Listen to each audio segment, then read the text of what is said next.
گزشتہ ولاگ میں جو ہے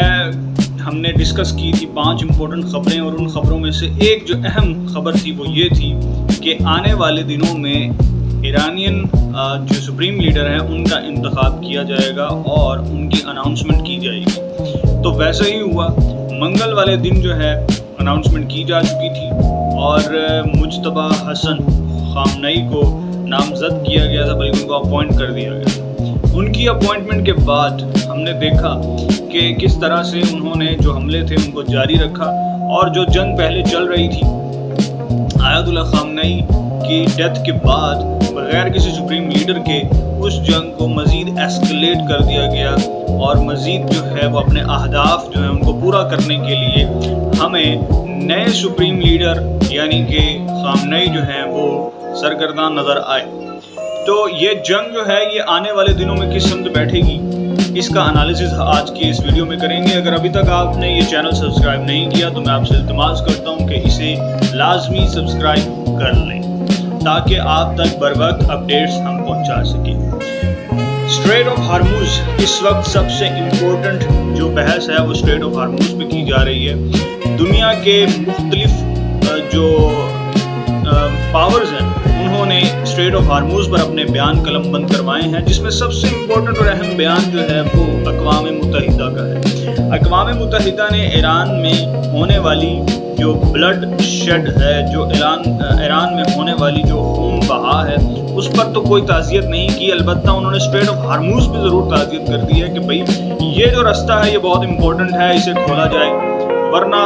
انسانی ہمدردی جو ہے وہ ختم ہوگی۔ دراصل انسانی ہمدردی کا انہیں کوئی احساس نہیں ہے۔ انسانی ہمدردی کا احساس اگر یو این کو ہوتا تو یہ جو نام نہاد یو این ہے یہ کچھ نہ کچھ ایکشن اب تک لے چکے ہوتے اسرائیل یا امریکہ کے خلاف، بٹ ایسا نہیں ہے۔ تو اسٹریٹ آف ہارموز کا کھلنا کیوں ضروری ہے ان کے نزدیک، اور اس کو بند رکھنے میں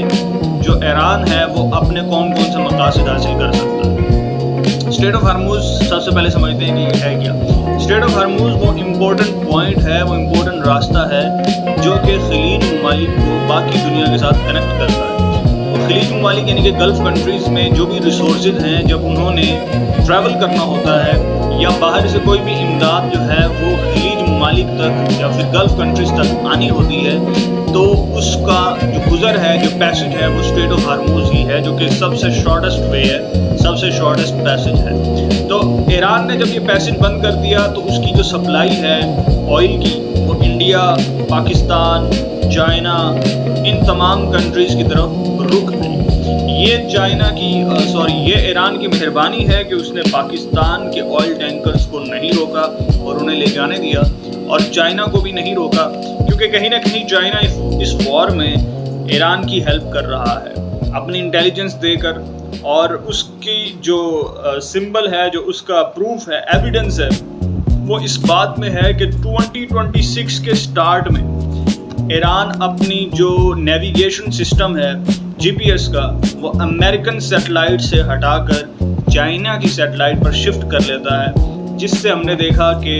ایران جو ہے وہ اپنے اہداف کو بڑی آسانی کے ساتھ اور بڑی ایکوریسی کے ساتھ اور پریسائزنس کے ساتھ اس نے جو ہے وہ اچیو کیا، اور چائنا اس میں جو ہے وہ اپنی انٹیلیجنس دے کر مدد کرتا رہا ہے۔ رشین انٹیلیجنس بھی اس میں پیش رہی ہے، رشیا نے بھی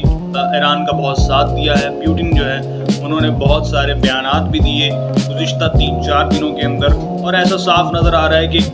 گلوبل لیول پر ایک بلاک بن چکا ہے جس میں ایران، رشیا، چائنا سر فہرست آ چکے ہیں۔ رشیا نے تو باقاعدہ جو ہے رشیا کے ایک امبیسڈر نے رشین امبیسڈر جو ہے انہوں نے باقاعدہ جو ہے اس بات کا اعلان بھی کیا کہ ہم جو ہے وہ ایران کے ساتھ کھڑے ہیں اور اس کانفلکٹ میں ایران کے ساتھ ہیں۔ تو آنے والے دنوں کے اندر یہ جنگ کس کروٹ بیٹھتی ہے اس کا اندازہ ہمیں مزید 24 گھنٹوں میں یا 48 گھنٹوں میں ہو جائے گا۔ تب تک کے لیے آپ اپنا خیال رکھیے،